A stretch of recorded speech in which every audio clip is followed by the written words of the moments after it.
아침 햇살이 거실의 통유리 창을 통해 쏟아져 들어와 윤서아의 발치에 따스하게 내려앉았다.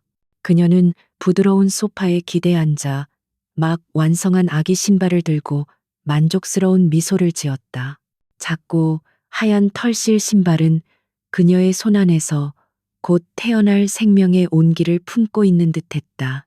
7개월째에 접어든 배는 아름다운 곡선을 그리고 있었고 그녀는 가끔씩 느껴지는 태동에 세상 모든 행복을 가진 것만 같았다.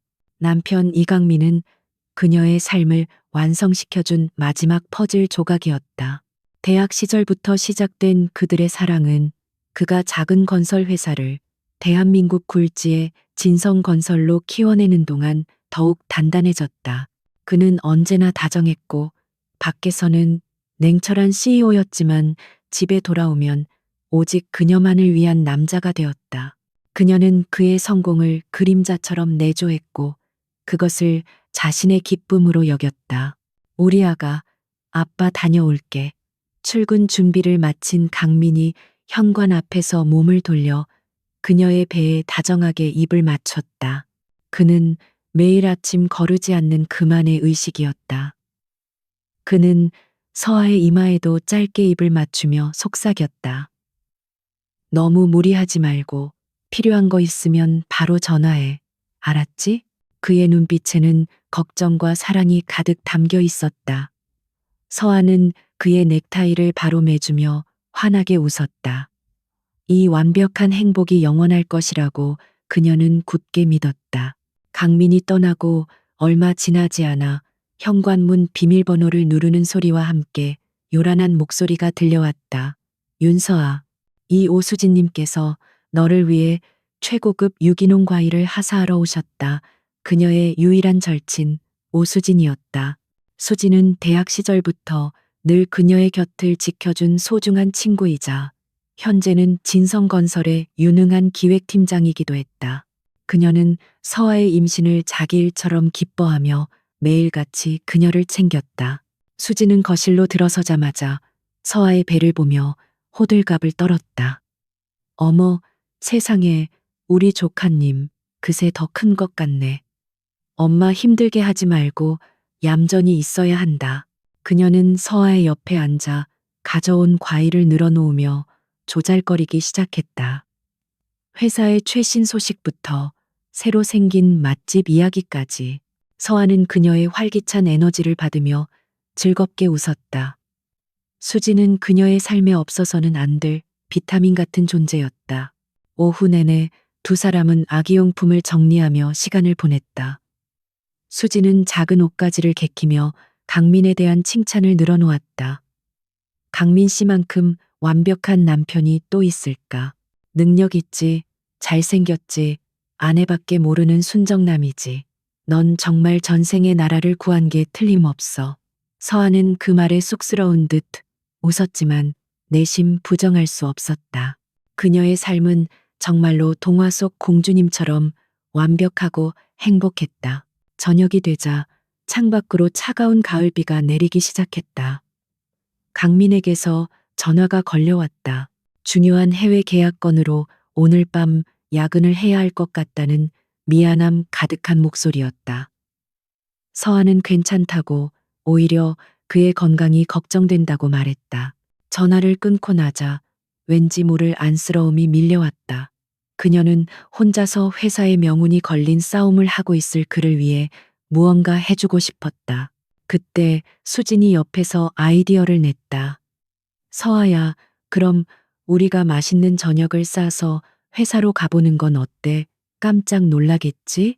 힘내서 일하라고 응원도 해주고 말이야. 그건 정말 좋은 생각이었다. 서아의 얼굴이 환하게 밝아졌다. 그녀는 당장 부엌으로 달려가 강민이 가장 좋아하는 음식들을 정성껏 준비하기 시작했다.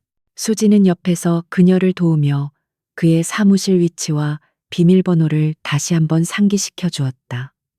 아마 회의 중일 수도 있으니 조용히 들어가서 책상 위에 두고만 와. 알았지?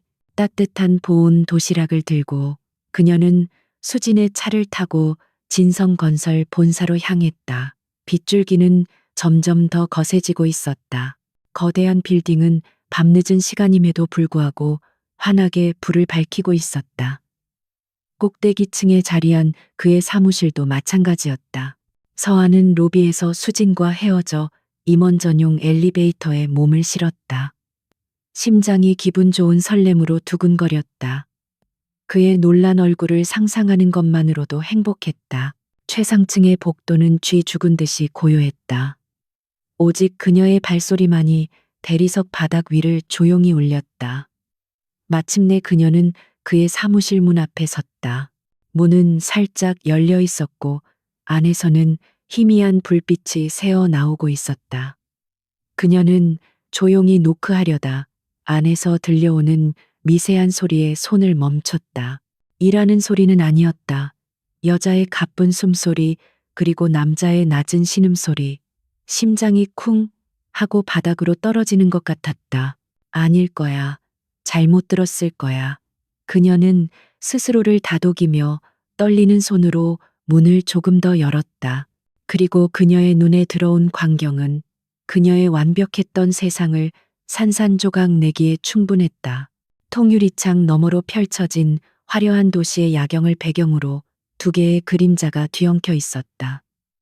그녀의 남편 이강민, 그리고 그의 품에 안겨 그의 목을 감싸고 있는 여자. 그녀의 가장 친한 친구 오수진, 쨍그랑. 그녀가 들고 있던 보온 도시락이 손에서 미끄러져 바닥으로 떨어졌다. 요란한 소음과 함께 정성껏 준비했던 음식들이 차가운 바닥 위로 처참하게 쏟아져 내렸다. 그 소리에 놀란 두 사람이 황급히 몸을 돌렸다. 그리고 그들의 눈에 들어온 것은 유령처럼 하얗게 질린 얼굴로 그들을 바라보고 있는 윤서아였다. 강민의 얼굴은 경악으로, 수진의 얼굴은 당혹감으로 굳어졌다. 서아는 아무 말도 할 수 없었다.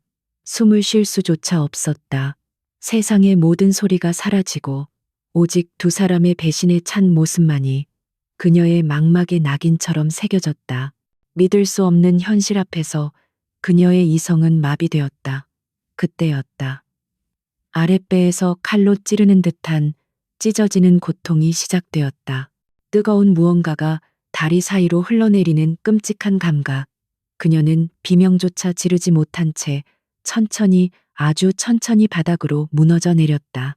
시야가 흐려지며 그녀는 마지막으로 자신을 향해 달려오는 강민의 절박한 얼굴을 보았다. 그리고 모든 것이 암흑에 잠겼다. 윤서아의 의식은 짙고 축축한 안개 속을 헤매는 듯했다. 희미하게 소독약 냄새가 코끝을 찔렀고 규칙적으로 울리는 기계음이 멀리서 들려왔다. 그녀는 천천히 눈꺼풀을 들어 올렸다. 시야에 들어온 것은 온통 새하얀 차가운 병실의 천장이었다. 여기가 어디지? 머릿속은 텅 빈 것처럼 아무 생각도 나지 않았다.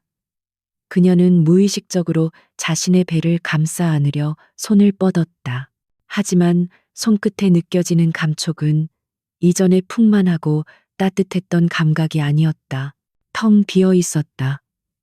아이가 있던 자리가 허무할 정도로 납작하게 꺼져 있었다. 그 순간 안개가 걷히듯 모든 기억이 날카로운 파편이 되어 그녀의 뇌리를 꿰뚫었다. 쏟아지는 빛 속의 야경, 남편의 사무실, 서로의 몸을 탐하던 두 사람의 실루엣, 바닥에 흩어진 음식물, 그리고 배를 찢는 듯한 끔찍한 고통. 아, 아이. 우리 아가. 그녀의 입술이 소리 없이 움직였다. 눈물은 나오지 않았다. 슬픔을 느끼기에는 현실이 너무나도 잔혹했다. 정신이 드세요, 환자분? 의사로 보이는 남자가 들어와 그녀의 상태를 살폈다. 그의 입에서 나오는 말들은 그녀의 귀에 제대로 들어오지 않았다. 과도한 정신적 충격, 유산, 안정. 기계처럼 나열되는 단어들 속에서 오직 유산이라는 두 글자만이 심장에 밝혔다. 그녀의 아이가, 그녀의 세상이, 그녀의 모든 것이 사라졌다. 의사는 안타까운 표정으로 그녀를 바라보았지만 그녀의 눈은 초점 없이 허공만을 응시하고 있었다. 그녀의 영혼은 이미 육체를 떠나 차가운 재가 되어버린 듯했다. 얼마 지나지 않아 병실 문이 열리고 두 명의 죄인이 들어섰다. 이강민과 오수진. 그들의 얼굴에는 근심과 죄책감이 가득했다. 이강민은 그녀의 침대 곁으로 달려와 무릎을 꿇었다. 서아야, 미안해. 정말 미안해. 내가 죽일 놈이야. 제발, 나 좀 봐줘.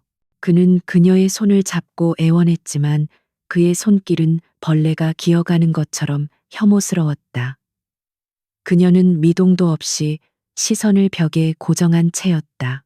오수진은 문가에 서서 손으로 입을 막고 흐느끼고 있었다. 서아야, 나를 용서하지 마. 내가 어떻게 너한테 정말 미치지 않고서야. 그녀의 연기는 너무나도 완벽해서 과거의 윤서아였다면 분명 속아 넘어갔을 것이다. 하지만 지금 그녀의 눈에는 그들의 위선적인 가면 뒤에 숨겨진 추악한 본성이 선명하게 보였다. 강민의 절박함은 그녀와 아이를 잃은 슬픔이 아닌 자신의 완벽한 인생에 흠집이 생긴 것에 대한 공포였다. 수진의 눈물은 참회가 아닌 모든 것을 잃을지도 모른다는 두려움의 발로였다. 그들의 모든 말과 행동이 역겨웠다. 사랑한다는 속삭임, 미안하다는 눈물, 그 모든 것이 그녀의 찢어진 심장을 더욱 난도질하는 칼날 같았다. 그녀는 대답 대신 침묵을 선택했다. 그녀의 침묵은 그 어떤 비명이나 저주보다도 더 무겁고 날카롭게 그들을 찔렀다. 그녀의 텅 빈 눈동자 앞에서 그들의 모든 변명과 위선은 힘을 잃고 공기 중에 흩어졌다. 시간이 흐를수록 강민은 초조해지기 시작했다. 그녀의 침묵은 그를 미치게 만들었다. 차라리 욕을 하고 뺨을 때리는 편이 나았다. 서아야, 제발 말 좀 해봐. 응, 화를 내란 말이야. 그는 그녀의 어깨를 붙잡고 흔들었다. 하지만 그녀는 부서진 인형처럼 아무런 반응도 보이지 않았다. 그녀의 영혼은 이미 그들이 닿을 수 없는 아주 깊은 곳으로 가라앉아 있었다. 결국 그의 인내심이 바닥을 드러냈다. 그는 자신도 모르게 가장 잔인한 말을 내뱉고 말았다. 그래, 알아. 힘들겠지. 하지만 우리 아직 젊잖아. 아이는 다시 가지면 되잖아. 그러니까 제발. 그 말이 그녀의 귓가에 닿는 순간 멈춰 있던 그녀의 세상이 다시 움직이기 시작했다. 그녀는 천천히, 아주 천천히 고개를 돌려 처음으로 강민을 바라보았다. 그녀의 눈에는 더 이상 아무런 감정도 남아있지 않았다. 그 눈은 지독한 경멸과 증오로 가득 찬 깊이를 알 수 없는 심연이었다. 강민은 자신도 모르게 뒷걸음질 쳤다. 그가 알던 따뜻하고 사랑스러웠던 아내의 모습은 온데간데 없었다. 그의 앞에는 차가운 복수의 여신이 서 있었다. 그녀는 입을 열었다. 그녀의 목소리는 메마른 나무잎이 부서지는 것처럼 건조하고 차가웠다. 나가. 단 한마디였다. 하지만 그 안에는 그들의 존재 자체를 부정하는 절대적인 힘이 실려 있었다. 이강민과 오수진은 더 이상 그곳에 머무를 수 없었다. 그들은 도망치듯 병실을 빠져나갔다. 문이 닫히고 병실에는 다시 정적이 찾아왔다. 서아는 다시 천장을 바라보았다. 하지만 이제 그녀의 눈은 더 이상 공허하지 않았다. 그 안에는 차가운 불꽃이 타오르고 있었다. 복수. 그녀의 머릿속에 오직 그 단어만이 선명하게 떠올랐다. 그들에게 자신이 겪은 고통의 만분의 일이라도 되돌려 주리라. 그녀는 그들의 사랑, 그들의 성공, 그들이 가진 모든 것을 빼앗아 그녀의 아이가 잠든 차가운 땅에 바치겠다고 맹세했다. 더 이상 눈물은 없었다. 슬픔은 분노가 되었고 분노는 그녀를 다시 일으켜 세울 유일한 힘이 되었다. 하얀 병실의 잿더미 속에서 과거의 윤서아는 완전히 죽고 새로운 존재가 태어나고 있었다. 더 강하고 더 잔인하고 더 이상 잃을 것이 없는 복수를 위해 다시 태어난 불사조였다. 이제 곧 피해 축제가 시작될 터였다. 일주일 후 윤서아는 병원에서 퇴원 수속을 밟았다. 이강민은 그녀를 집으로 데려가기 위해 최고급 세단을 대기시켰지만 그가 마주한 것은 텅 빈 병실과 침대 위에 놓인 서류 한 장뿐이었다. 그녀의 서명이 담담하게 새겨진 이혼 합의서. 그 외에는 아무런 메모도 마지막 인사도 없었다. 마치 지난 10년의 세월이 처음부터 존재하지 않았던 것처럼 그녀는 흔적도 없이 그의 인생에서 자신을 도려내고 떠났다. 이강민은 허탈함과 분노에 휩싸였다. 그는 그녀의 슬픔을 이해하지 못했다.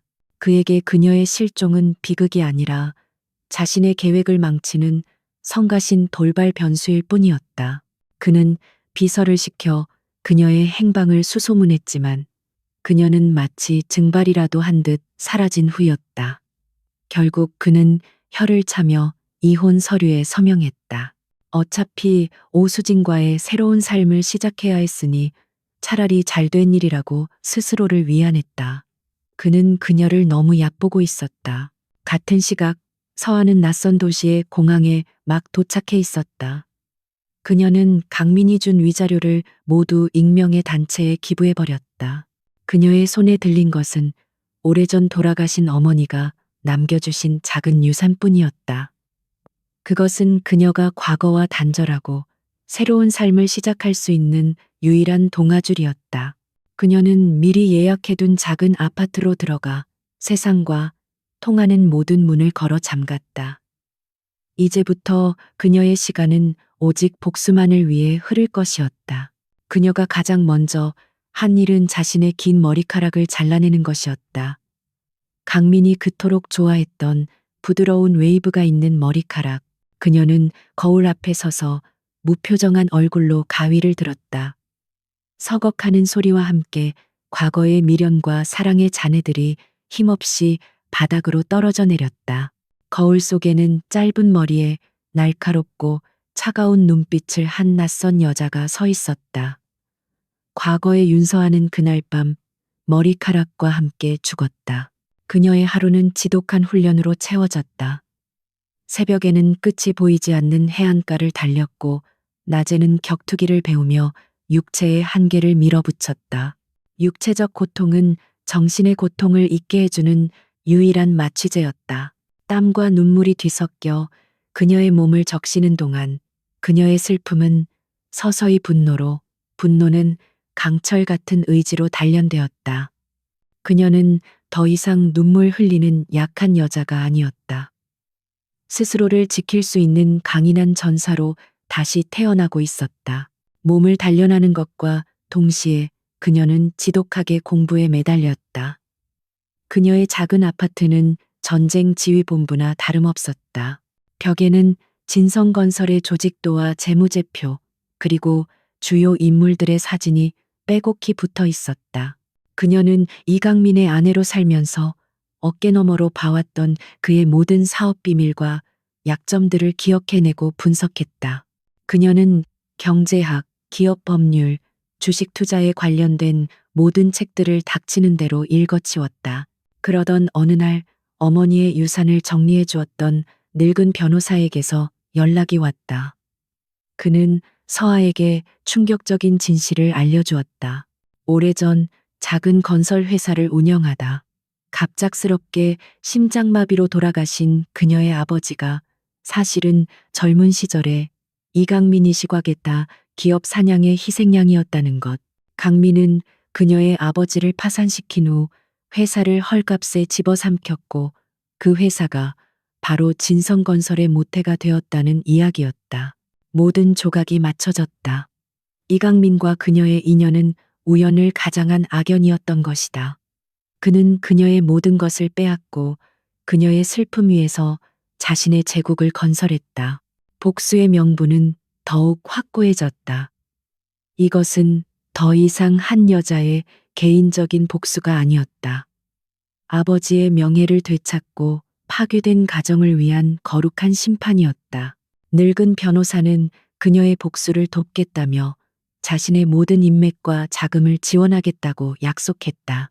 이제 그녀는 더 이상 혼자가 아니었다. 그녀는 새로운 신분을 만들기 시작했다. 이름은 엘레나 윤. 월스트리트에서 잔뼈가 굵은 피도 눈물도 없는 투자 전문가. 그녀는 완벽한 연기를 위해 영어와 프랑스어를 익혔고 상류층의 에티켓과 화술을 공부했다. 그녀의 말투, 걸음걸이, 눈빛 하나하나까지 모두 새롭게 디자인되었다. 윤서아의 흔적은 그 어디에서도 찾아볼 수 없었다. 시간은 흘러 2년이 지났다. 이제 복수를 위한 모든 준비가 끝났다. 그녀는 거울 앞에 서서 자신의 모습을 비춰보았다. 고급스러운 검은색 정장, 단정하게 올린 머리, 그리고 감정을 읽을 수 없는 차가운 눈빛. 그 모습은 그녀 자신이 보기에도 낯설었다. 하지만 그녀는 만족했다. 이 차가운 가면이야말로 앞으로 그녀가 사용할 가장 강력한 무기가 될 터였다. 그녀는 서울행 비행기 티켓을 예매했다. 창밖으로 보이는 낯선 도시의 풍경을 바라보며 그녀는 이강민과 오수진의 얼굴을 떠올렸다. 그들은 아마도 자신을 완전히 잊고 행복에 겨워 살고 있겠지. 하지만 그들의 달콤한 꿈은 이제 곧 끝날 것이다. 지옥의 불길 속에서 부활한 불사조가 그들의 모든 것을 불태워버리기 위해 돌아가고 있었으니까. 그녀의 입가에 차갑고 아름다운 미소가 피어올랐다. 사냥이 시작될 시간이었다. 2년 후 인천국제공항 입국장. 검은색 선글라스에 몸에 딱 맞는 회색 정장을 입은 한 여자가 거침없는 발걸음으로 걸어 나왔다. 그녀의 주변 공기는 서늘했고 누구도 쉽게 말을 걸 수 없는 카리스마가 흘러넘쳤다. 그녀의 이름은 엘레나 윤. 과거의 상처와 눈물을 모두 태워버리고 복수의 화신으로 다시 태어난 윤서아의 새로운 이름이었다. 그녀는 자신을 마중 나온 검은 세단에 올라타며 2년 만에 다시 마주한 서울의 풍경을 무감각하게 바라보았다. 그녀는 추억이 깃든 곳은 어디에도 들르지 않았다. 그녀가 향한 곳은 대한민국의 심장부, 강남의 금융가에 위치한 초고층 빌딩이었다. 그녀는 그곳에 자신의 투자 자문회사 피닉스 캐피탈의 사무실을 열었다. 불사조, 잿더미 속에서 부활한 자신을 상징하는 이름이었다. 그녀는 미국에서 직접 스카우트한 소수의 정예 인력과 함께 복수를 위한 첫 번째 작전 기지를 구축했다. 같은 시각 이강민과 오수진은 재계의 가장 주목받는 파워 커플로 살아가고 있었다. 그들은 서아가 사라진 지 6개월 만에 결혼식을 올렸고 수지는 이제 진성건설의 상무 자리에 올라 있었다. 그들은 모든 것을 가진 것처럼 보였다. 돈, 명예, 그리고 서로에 대한 사랑까지. 하지만 그들의 화려한 삼이면에는 보이지 않는 균열이 존재했다. 강민은 종종 서아의 빈자리를 느끼며 공허해했고 수지는 그런 그의 마음을 얻기 위해 더욱더 성공에 집착했다. 엘레나 윤, 즉 서아는 사무실의 거대한 스크린을 통해 그들의 모든 것을 지켜보고 있었다. 그녀는 지난 2년간 한순간도 그들을 잊은 적이 없었다. 그녀는 복수를 서두르지 않았다. 완벽한 복수는 뜨거운 분노가 아닌 차가운 이성으로 완성되는 법이었다. 그녀는 진성건설의 모든 프로젝트와 재무 상태를 분석하며 그들의 제국을 무너뜨릴 가장 약한 고리를 찾아내고 있었다. 그리고 마침내 그녀는 목표물을 정했다. 랜드마크 시티 프로젝트. 서울의 스카이라인을 바꿀 거대한 복합단지 개발 사업. 그것은 이강민의 오랜 숙권이자 진성건설의 미래가 걸린 가장 중요한 프로젝트였다. 현재 진성건설은 이 프로젝트를 따내기 위해 업계의 오랜 강자인 태산건설과 치열한 경쟁을 벌이고 있었다. 서아는 이 프로젝트를 빼앗아 그의 꿈과 야망을 산산조각 낼 계획을 세웠다. 그녀의 첫 번째 사냥감이었다. 그녀는 태산건설의 박 회장에게 직접 연락하여 미팅을 제안했다. 박 회장은 월가에서 갑자기 나타난 신생투자 자문사 대표를 경계했지만 그녀의 당당한 태도에 호기심을 느꼈다. 약속 장소에 나타난 엘레나 유는 그의 예상을 뛰어넘는 인물이었다. 젊은 여성이었지만 그녀의 눈빛에서는 수십 년간 비즈니스 세계에서 살아남은 노장에게서나 볼 수 있는 깊이와 냉철함이 느껴졌다. 엘레나는 긴 서론 없이 바로 본론으로 들어갔다. 그녀는 스크린 위에 진성건설의 입찰 제안서를 거의 완벽하게 재구성해 띄웠다. 그리고는 조목조목 그들의 전략적 허점과 재무적 리스크를 날카롭게 지적하기 시작했다.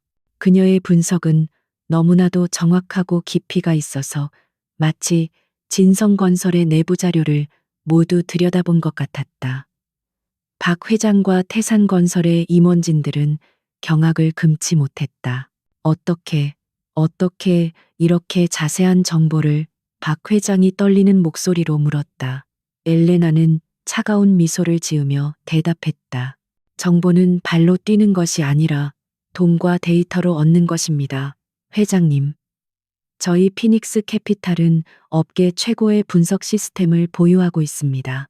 그녀는 자신의 과거를 철저히 숨긴 채 오직 능력만으로 그들을 압도했다. 그녀가 제시한 새로운 전략은 진성건설의 허를 완벽하게 찌르는 그 누구도 상상하지 못했던 파격적인 것이었다. 결국 박 회장은 그녀의 손을 잡았다. 그는 이 미스터리한 젊은 컨설턴트가 태산건설의 승리를 가져다 줄 것이라고 확신했다. 계약이 성사되자마자 엘레나는 태산건설의 프로젝트 팀을 거의 장악하다시피 했다. 그녀는 밤낮을 가리지 않고 일에 몰두했다. 그녀의 지시는 냉정했지만 언제나 정확했고 그녀의 판단에는 한치의 오차도 없었다. 그녀는 이강민의 사고방식, 그의 대담함, 그리고 그의 오만함까지 모두 꿰뚫어 보고 있었다. 그녀는 단순히 프로젝트를 이기기 위한 전략을 짜는 것이 아니었다. 그녀는 이강민을 위한 거대한 함정을 파고 있었다. 그가 가장 자신하는 부분, 가장 자부심을 느끼는 영역에서 그를 무너뜨려 그의 자존심을 갈기갈기 찢어놓을 계획이었다. 그녀의 복수는 단순히 돈이나 명예를 빼앗는 것이 아니었다. 그의 영혼을 파괴하는 훨씬 더 잔인하고 고통스러운 것이어야만 했다. 마침내 프로젝트 입찰 결과 발표일이 다가왔다. 엘레나는 자신의 사무실에서 서울의 스카이라인을 말없이 내려다보고 있었다. 저 멀리 새로운 랜드마크가 세워질 공터가 보였다. 그녀는 서랍 깊숙한 곳에서 2년 전 자신이 만들었던 하얀 아기 신발 한 짝을 꺼내 들었다. 그것은 그녀의 복수를 이끌어주는 유일한 등불이자 절대 잊어서는 안 될 고통의 증거였다. 그녀의 눈빛은 차갑게 빛나고 있었다. 길고 긴 전쟁의 서막이 이제 막 오르고 있었다. 랜드마크 시티 프로젝트의 최종 사업자 발표회. 진성건설의 대회의실은 축제 전야 같은 분위기에 휩싸여 있었다. 이강민은 자신감 넘치는 미소로 이사들을 독려했고 오수진은 샴페인을 미리 준비시키는 세심함까지 보였다. 그들에게 패배란 존재하지 않는 단어였다. 지난 2년간 진성건설은 연승가도를 달려왔고 이번 프로젝트 역시 그들의 승리로 끝날 것이라고 모두가 믿어 의심치 않았다. 하지만 운명은 그들의 편이 아니었다. 오후 3시 대형 스크린을 통해 발표된 최종 사업자의 이름은 진성건설이 아닌 그들의 경쟁사 태산건설이었다. 순간 회의실의 모든 공기가 얼어붙었다.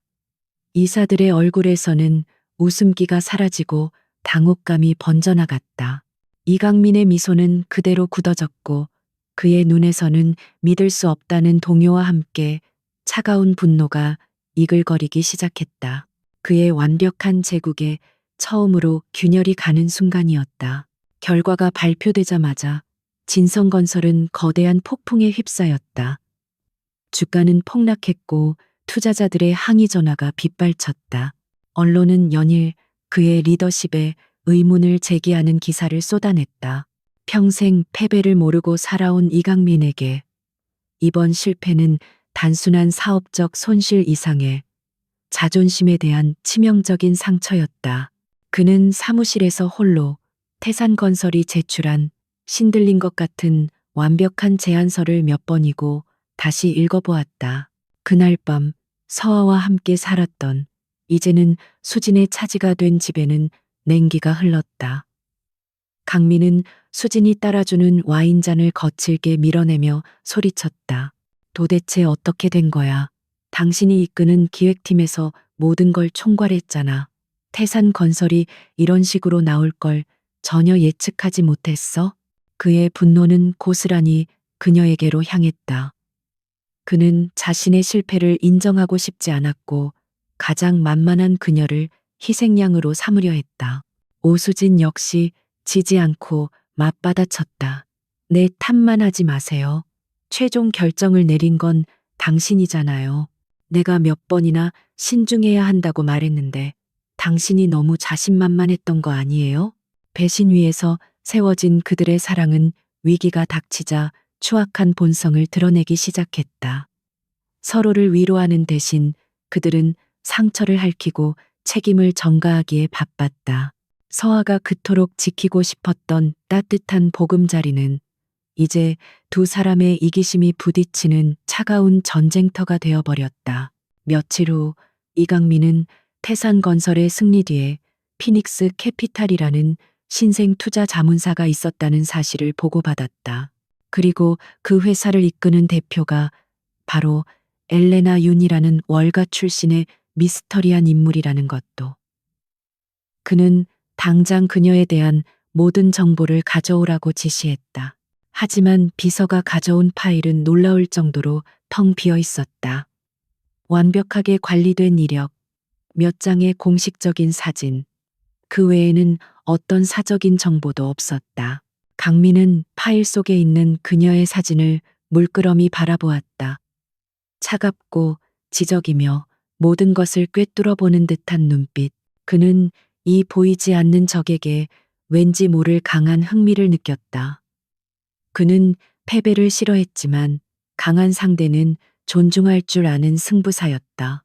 그는 언젠가 반드시 이 여자와 직접 마주하여 그녀의 정체를 밝혀내고 말겠다고 다짐했다. 그는 아직 자신이 마주한 적이 과거의 아내라는 사실을 꿈에도 모르고 있었다. 같은 시각 엘레나 윤, 즉 서아는 자신의 사무실에서 진성건설의 주가 그래프가 곤두박질 치는 것을 무표정하게 지켜보고 있었다. 그녀의 마음속에는 기쁨이나 통쾌함 대신 차가운 만족감만이 자리 잡고 있었다. 이것은 시작에 불과했다. 그녀는 아이의 유품이 된 작은 신발을 만지작거리며 자신의 복수심을 다시 한번 다졌다. 그녀는 멈추지 않을 것이다. 그들이 자신이 겪었던 고통의 나락으로 떨어질 때까지. 그녀는 즉시 다음 계획에 착수했다. 이번 실패로 인해 이강민과 오수진의 관계에 균열이 생겼을 것이 분명했다. 그녀는 그 틈을 더욱더 벌려놓을 생각이었다. 그녀의 다음 목표는 진성건설이라는 회사가 아닌 그들의 신뢰와 사랑이었다. 그녀는 두 사람이 서로를 의심하고 질투하고 결국에는 서로를 파괴하게 만들 것이다. 그것이야말로 그들에게 내릴 수 있는 가장 잔인한 형벌이라고 생각했다. 늦은 밤 이강민은 자신의 사무실에서 엘레나 윤의 사진을 다시 들여다보고 있었다. 그는 반드시 그녀를 만나야겠다고 결심했다. 한편 도시의 다른 편에 있는 엘레나의 사무실. 그녀의 책상 위에는 행복하게 웃고 있는 이강민과 오수진의 사진이 놓여 있었다. 그리고 그녀의 손에 들린 붉은 펜은 오수진의 얼굴 위에 가차없이 원을 그리고 있었다. 첫 번째 말이 쓰러졌고 이제 두 번째 말이 그녀의 사정권 안에 들어와 있었다. 이강민은 더 이상 기다릴 수 없었다. 그는 자신의 제국에 상처를 입힌 보이지 않는 적의 정체를 반드시 확인해야만 했다. 그는 비서를 통해 피닉스 캐피탈의 엘레나 윤 대표에게 정중하게 저녁 식사를 제안했다. 표면적인 이유는 업계 현안에 대한 논의였지만 실제 목적은 그녀를 탐색하고 약점을 파악하기 위함이었다. 엘레나는 조금의 망설임도 없이 그의 제안을 수락했다. 올 것이 왔다고 생각했다. 약속 당일, 서하는 거울 앞에 서서 마지막으로 자신의 모습을 점검했다. 어깨선이 드러나는 날카로운 디자인의 검은색 드레스, 그리고 과거의 흔적을 완벽하게 지워낸 스모키 화장. 거울 속의 여자는 그녀가 아는 윤서아가 아니었다. 상처받은 과거를 딛고 일어선 복수의 여신, 엘레나 윤이었다. 그녀는 심호흡을 하며 마음속 깊은 곳에서 꿈틀거리는 윤서아의 여린 감정들을 억눌렀다. 오늘 밤, 그녀는 완벽한 배우가 되어야만 했다. 약속 장소는 강남의 최고급 프렌치 레스토랑이었다. 이강민이 자신의 영향력을 과시하기 위해 즐겨 찾던 곳. 그는 먼저 도착해 여유로운 표정으로 와인을 음미하며 그녀를 기다렸다. 잠시 후 레스토랑의 육중한 문이 열리고 엘레나가 들어섰다. 그녀가 들어서는 순간 레스토랑의 모든 소음이 멎는 듯했다. 그녀의 차가운 아우라는 공간 전체를 압도했다. 강민은 자신도 모르게 자리에서 일어났다. 만나서 반갑습니다. 이강민 대표님. 엘레나 윤입니다. 그녀가 먼저 손을 내밀었다. 그가 그녀의 손을 잡는 순간 강민은 아주 짧은 찰나 기묘한 감각에 휩싸였다. 너무나도 익숙한 손의 감촉, 그리고 그녀에게서 나는 희미한 향수 냄새가 기억 저편에 묻어두었던 누군가를 떠올리게 했다. 하지만 그는 곧 고개를 저었다. 눈앞에 이 얼음 같은 여자와 따뜻하고 부드러웠던 자신의 전 아내는 전혀 다른 사람이었다. 식사가 시작되고 두 사람 사이에는 팽팽한 탐색전이 오갔다. 강민은 특유의 부드러운 화법으로 그녀의 배경과 의도를 떠보려 했다. 이번 랜드마크 프로젝트에서 보여주신 실력은 정말 놀라웠습니다. 월가에서도 유명하셨나 봅니다. 그의 칭찬에 엘레나는 표정 하나 바꾸지 않고 대답했다. 저는 유명세보다는 실력으로 증명하는 것을 선호합니다. 그리고 이번 프로젝트의 승리는 진성건설의 예측 가능한 패턴을 철저히 분석한 결과일 뿐입니다. 그녀의 대답은 정중했지만 그 안에는 강민의 자존심을 긁는 날카로운 가시가 숨어 있었다. 강민은 잠시 할 말을 잃었다. 그는 화제를 돌려 진성건설의 미래에 대한 이야기를 꺼냈다. 바로 그때 엘레나는 기다렸다는 듯이 자신이 준비한 칼을 뽑아들었다. 진성건설은 훌륭한 회사입니다. 하지만 최근 몇몇 전략적 판단에서 아쉬운 점들이 보이더군요. 특히 기획팀의 역할이 중요해 보입니다. 그녀는 마치 유능한 컨설턴트처럼 진성건설의 문제점들을 냉정하게 지적하기 시작했다. 그리고 교묘하게 모든 문제의 원인이 오수진이 이끄는 기획팀의 무능과 감정적인 판단에 있는 것처럼 몰아갔다. 오수진 상무님은 열정적인 분이라고 들었습니다. 하지만 때로는 과도한 열정이 중요한 디테일을 놓치게 만들기도 하죠.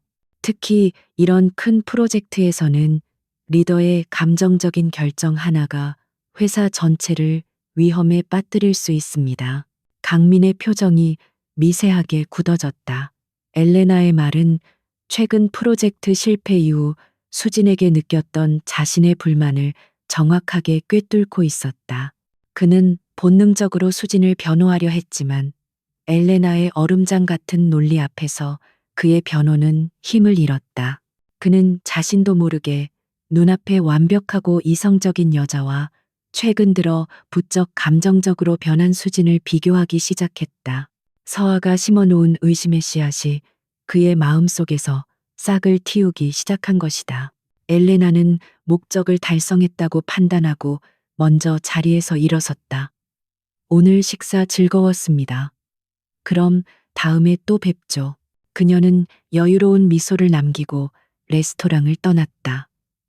홀로 남겨진 강민은 복잡한 표정으로 와인잔만 만지작거렸다. 그는 상대를 파악하기 위해 이 자리를 만들었지만 오히려 자신의 속만 더 복잡해진 채로 끝나버렸다. 그리고 그의 뇌리에서는 아까 그녀에게서 느꼈던 기묘한 익숙함이 계속해서 맴돌았다. 그날 밤 집에 돌아온 강민은 자신을 반기는 수진을 이전과 다른 눈으로 바라보았다. 그의 눈빛에는 미세한 의심과 짜증이 섞여 있었다. 한편 자신의 차로 돌아온 서한은 운전대에 기댄 채 가쁜 숨을 몰아쉬었다. 그녀의 손은 가늘게 떨리고 있었다.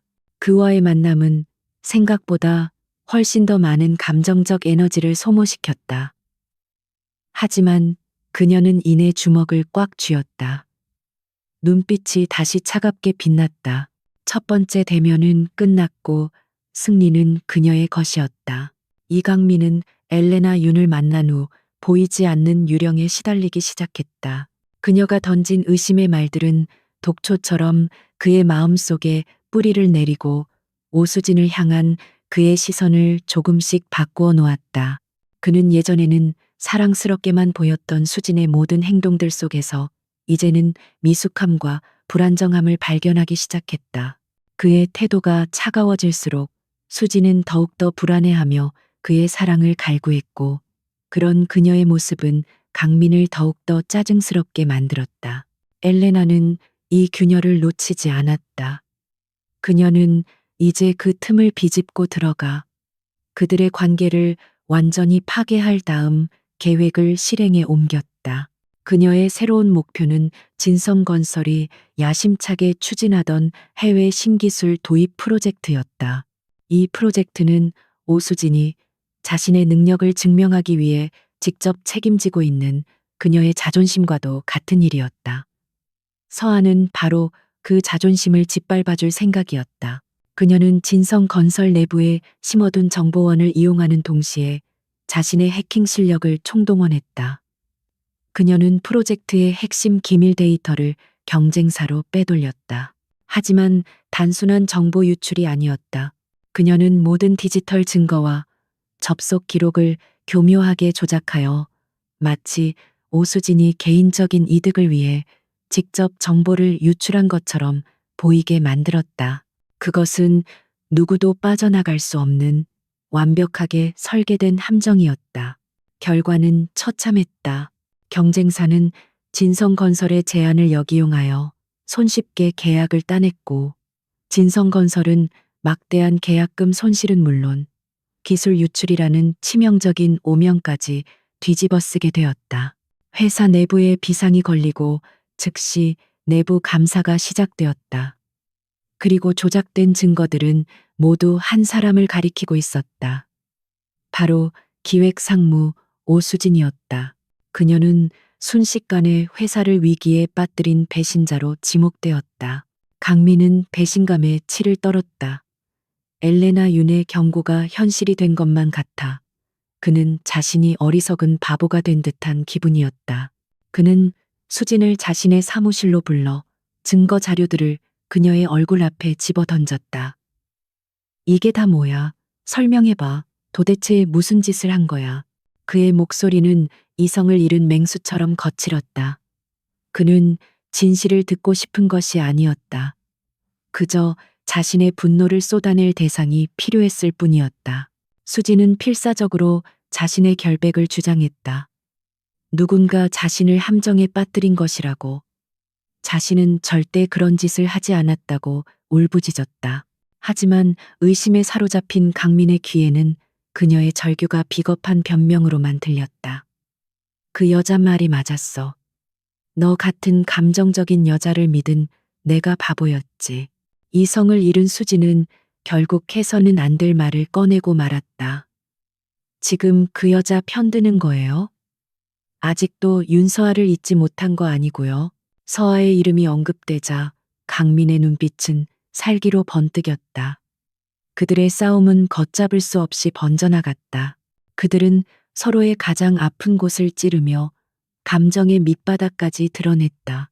배신 위에 세워졌던 그들의 가짜 사랑은 날카로운 말들이 오가는 전쟁터 속에서 산산조각 났다. 그들의 관계에는 처음부터 사랑이 아닌 이기적인 욕망과 소유 욕만이 존재했음을 서로가 확인하는 순간이었다. 다음 날 강민은 이사회를 소집하여 오수진의 모든 직위를 박탈했다. 그는 그녀를 해고하는 대신 회사 창고를 관리하는 한직으로 발령 내렸다. 그것은 그녀에게 내리는 가장 큰 치욕이자 자신의 통제권 아래에 두겠다는 무언의 경고였다. 한때 재계의 신데렐라로 불렸던 그녀는 하루아침에 모든 직원의 조롱거리로 전락했다. 그들이 함께 살던 집은 이제 숨막히는 침묵만이 흐르는 얼음 궁전이 되었다. 엘레나는 자신의 사무실에서 이 모든 상황을 보고받고 있었다. 그녀의 얼굴에는 어떤 감정도 떠오르지 않았다. 오직 계획이 완벽하게 성공했다는 차가운 만족감만이 그녀를 지배했다. 그녀는 그들을 직접 파괴하지 않았다. 그저 그들이 가진 의심과 이기심이라는 불씨에 바람을 불어넣었을 뿐이다. 그들은 결국 스스로의 손으로 서로를 파멸시키고 있었다. 한편 모든 것의 환멸을 느낀 강민은 점점 더 과거에 집착하기 시작했다.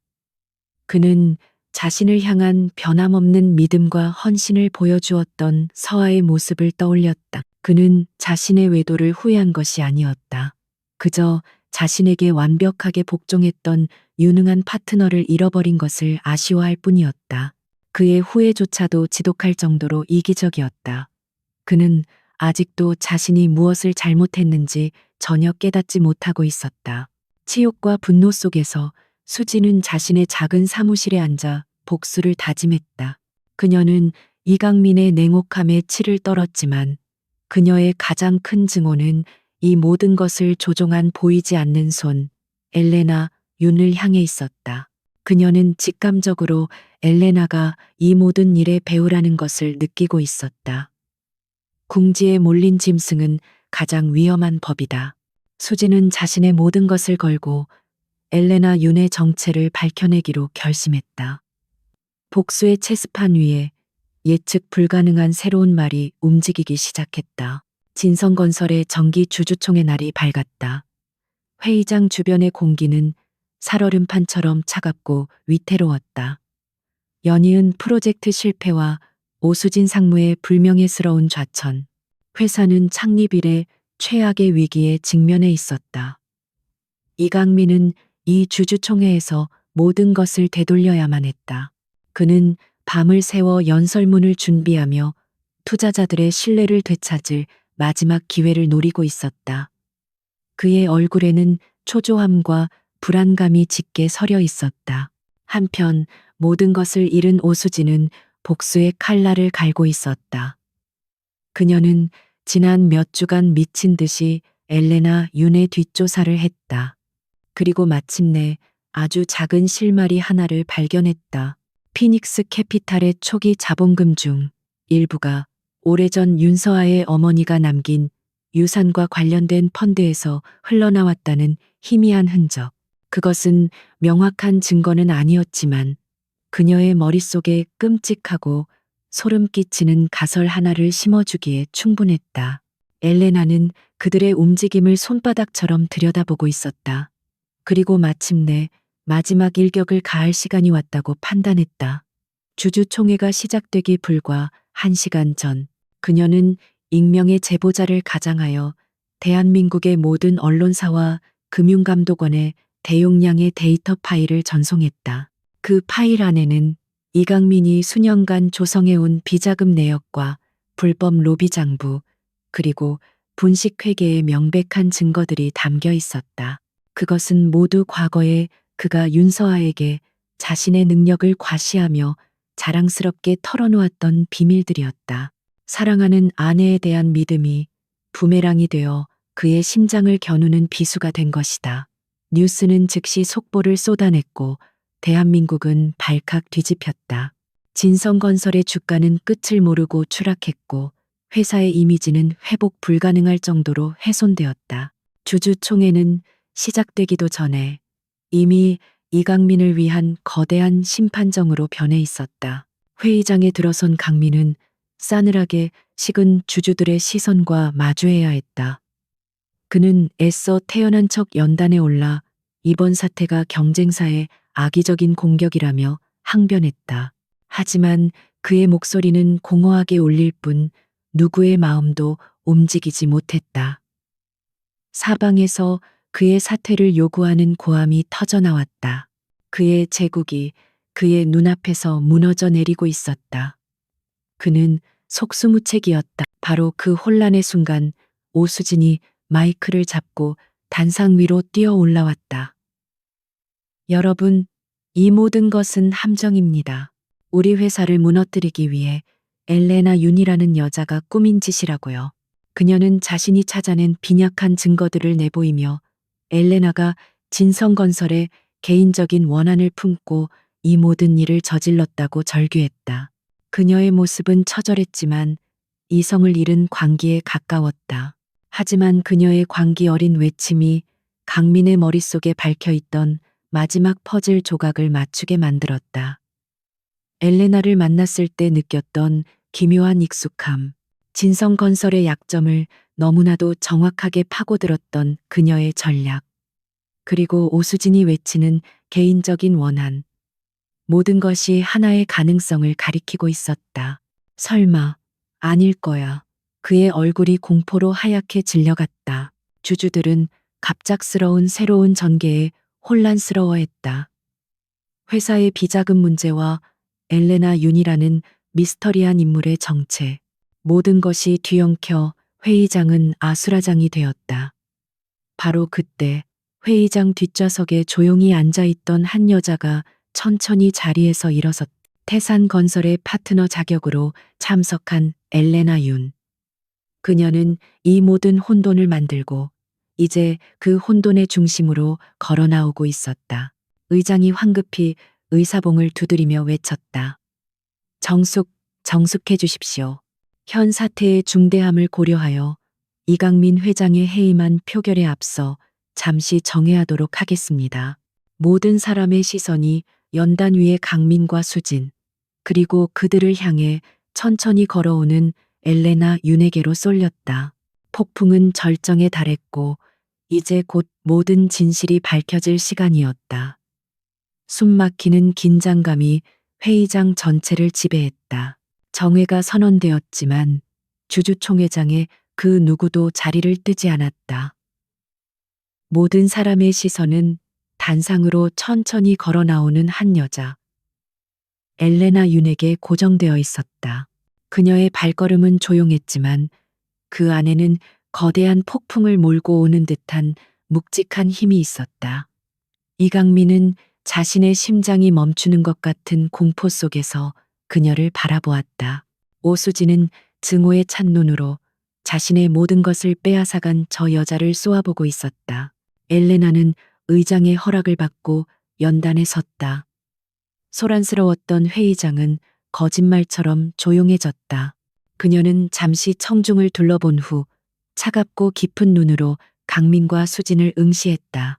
오수진 상무님의 말씀은 반은 맞고 반은 틀립니다.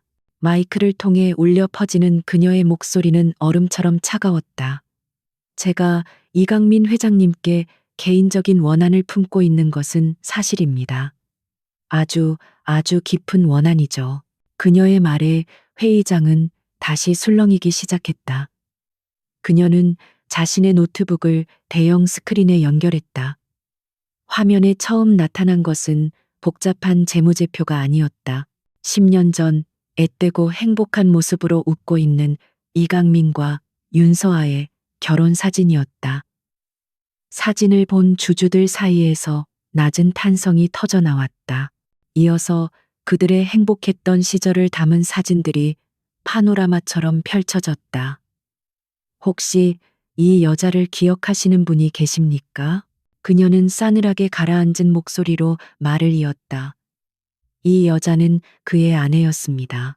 그가 아무것도 가진 것이 없었을 때부터 그의 성공을 위해 자신의 모든 것을 바쳤던 여자. 그리고 2년 전 그 모든 것을 한순간에 잃어버린 여자입니다. 그녀는 마침내 이강민을 똑바로 쳐다보며 그의 세상을 파괴할 마지막 한마디를 내뱉었다. 제 이름은 엘레나 윤이 아닙니다. 제 이름은 윤서아입니다. 순간 회의장은 거대한 폭탄이라도 터진 듯한 충격에 휩싸였다. 이강민은 마치 총이라도 맞은 것처럼 휘청거리며 뒷걸음질 쳤다. 오수진의 얼굴은 새하얗게 질려 핏기 하나 찾아볼 수 없었다. 서아는 아랑곳하지 않고 다음 증거를 화면에 띄웠다. 2년 전 그날 밤 강민의 사무실에서 찍힌 CCTV 영상이었다. 도시의 야경을 배경으로 강민과 수진이 서로를 탐욕스럽게 끌어안고 있는 모습이 모든 사람의 눈앞에 적나라하게 펼쳐졌다. 그녀는 자신이 겪었던 비극을 담담하게, 하지만 모든 분노를 담아 이야기했다. 그들의 배신을 목격한 충격으로 아이를 잃었던 그날의 고통을, 그리고 그녀는 마지막 증거를 재생했다. 그것은 오수진이 친구와 통화하며 서아의 유산을 어쩔 수 없었지만 차라리 잘된 일이라고 말하는 녹음 파일이었다. 그녀의 잔인하고 이기적인 본성이 만천하에 드러나는 순간이었다. 연민을 가장한 그녀의 모든 위선적인 눈물이 거짓이었음이 증명되었다. 이제 모든 것이 끝났다. 이강민과 오수진은 단순한 경영비리를 저지른 범죄자를 넘어 인간으로서 용서받을 수 없는 파렴치 안으로 낙인 찍혔다. 주주들의 경멸 어린 시선, 기자들의 무수한 카메라 플래시가 그들을 향해 무자비하게 쏟아졌다. 그들이 평생을 바쳐 쌓아 올린 모든 명예와 사회적 지위가 단 몇 분 만에 먼지처럼 사라져 버렸다. 강민은 그 자리에 주저앉아 텅 빈 눈으로 서아를 바라보았다. 그는 아무 말도 할 수 없었다. 모든 것을 잃어버린 그의 눈에는 뒤늦은 후회와 절망만이 가득했다. 수지는 이성을 잃고 비명을 지르며 모든 것을 부정했지만 그녀의 발악은 처량하게 들릴 뿐이었다. 그녀는 결국 실신하여 경호원들에게 끌려나갔다. 화려했던 악녀의 비참한 최후였다. 서아는 무너져 내린 두 사람을 차갑게 내려다보며 마지막 말을 남겼다. 당신들이 무너뜨린 건 회사가 아니야. 한 사람의 인생, 그리고 하나의 가정이었어.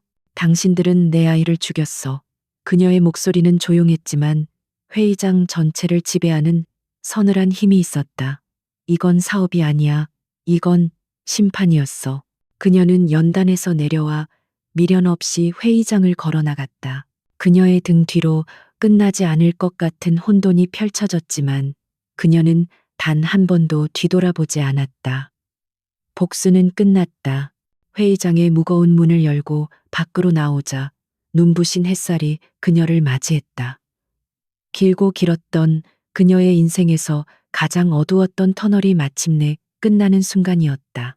그녀는 심호흡을 하며 새로운 세상을 향해 첫걸음을 내디뎠다.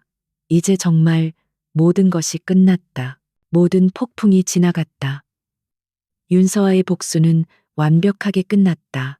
이강민과 오수진은 법의 심판과 사회적 파멸이라는 이중의 지옥에 떨어졌고 진성건설은 새로운 주인을 기다리는 표류하는 난파선 신세가 되었다. 세상은 그녀의 승리를 이야기했지만 정작 그녀 자신은 텅 빈 사무실에 홀로 앉아 거대한 공허함과 마주하고 있었다. 복수를 위해 달려온 지난 2년의 세월이 한편의 허무한 꿈처럼 느껴졌다. 그녀는 복수가 끝나면 모든 고통이 사라지고 마음의 평화가 찾아올 것이라고 믿었다. 하지만 현실은 달랐다. 원수들이 무너져 내리는 것을 보았을 때 그녀가 느낀 것은 통쾌함이 아닌 깊이를 알 수 없는 허무함이었다. 복수는 그녀의 죽은 아이를 되살려주지 못했고 그녀의 가슴에 뚫린 구멍을 메워주지도 못했다. 그것은 단지 그녀를 살아가게 했던 지독한 목적이었을 뿐 삶의 이유는 되어주지 못했다. 며칠 후 진성건설의 새로운 이사회는 놀라운 제안을 해왔다. 그녀에게 회사의 경영을 맡아달라는 것이었다. 그들은 그녀의 냉철한 판단력과 무서운 실행력이 위기에 빠진 회사를 구할 유일한 희망이라고 생각했다. 그녀는 마지막으로 한 번 자신이 무너뜨린 제국의 심장부 회장실에 들어섰다. 이강민의 모든 것이었던 그 자리에 앉아 그녀는 서울의 전경을 내려다보았다. 그리고 그녀는 자신의 마지막 결정을 내렸다. 그녀는 경영권을 거절했다. 그리고 자신이 가진 모든 지분을 매각하겠다고 선언했다. 그녀는 회사를 경쟁사에 팔아넘겨 공중분해시키는 대신 직원들의 고용 안정을 보장하는 건실한 전문 경영 기업에 넘겼다. 그것은 그녀가 그들에게 베푸는 마지막 자비이자 자신은 그들과 다른 사람이라는 증거였다. 그녀는 더 이상의 파괴를 원하지 않았다. 이제는 무언가를 다시 세우고 싶었다. 막대한 매각 대금을 손에 쥔 그녀는 자신의 생활을 위한 최소한의 비용을 제외한 전액을 사회에 환원하기로 결심했다. 그녀는 자신이 낳지 못한 아이의 이름으로 자선재단을 설립했다. 세상의 모든 소외된 미혼모들과 불우한 아이들을 돕기 위한 재단이었다. 그녀는 자신의 가장 큰 아픔을 다른 사람들을 위한 가장 큰 희망으로 승화시켰다. 아이를 기리는 그녀만의 방식이었다. 1년 후 모든 것을 정리한 서아는 시끄러운 서울을 떠나 남쪽의 조용한 바닷가 마을에 정착했다. 그녀는 작은 책방을 겸한 카페를 열었다. 책방의 한쪽에는 그녀가 세운 재단의 작은 상담소가 마련되어 있었다. 그녀는 더 이상 복수의 화신 엘레나 윤도 상처받은 과거의 윤서아도 아니었다. 그저 책 향기를 사랑하고 사람들의 이야기에 귀 기울여주는 따뜻한 주인장일 뿐이었다. 어느 해 질녘 그녀는 한 젊은 미혼모가 아이를 품에 안고 행복하게 책을 읽어주는 모습을 미소 지으며 바라보고 있었다. 그 모습에서 그녀는 자신이 그토록 꿈꾸었지만 가질 수 없었던 미래를 보았다. 하지만 이제 그녀는 더 이상 아프지 않았다. 그녀는 다른 사람의 행복을 통해 자신의 상처를 치유하고 있었다. 그녀의 미소는 과거의 순진한 행복과는 다른 더 깊고 단단한 평온함을 담고 있었다.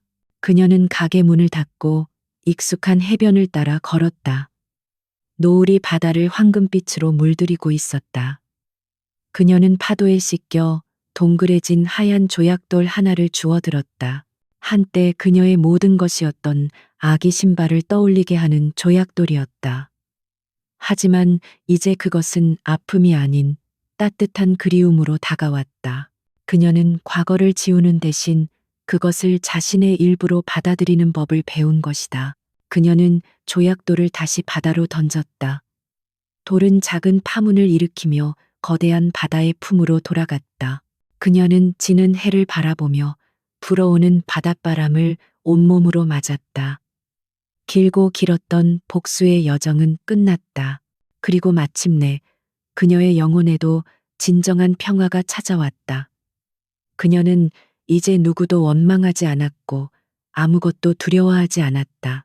그녀는 온전한 자기 자신이 되어 새로운 아침을 맞이할 준비가 되어 있었다.